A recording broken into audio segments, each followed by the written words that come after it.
বকেয়া বাড়ি ভাড়ার টাকা আদায়ের জের ধরে নারায়ণগঞ্জ শহর নলুয়াপাড়ায় মেহেদী হাসান নামে এক ভাড়াটিয়াকে পিটিয়ে হত্যার অভিযোগ উঠেছে। বৃহস্পতিবার রাত 11:30টার দিকে এই ঘটনা ঘটে। নিহতের স্বজন ও প্রত্যক্ষদর্শীরা জানান, মেহেদী হাসানের ছোট ছেলে আল আমিন রানার বাড়িতে ভাড়া থাকতেন।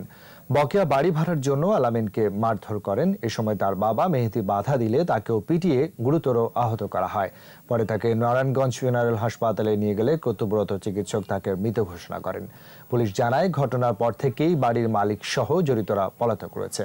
তাদেরকে গ্রেফতারের চেষ্টা চলছে।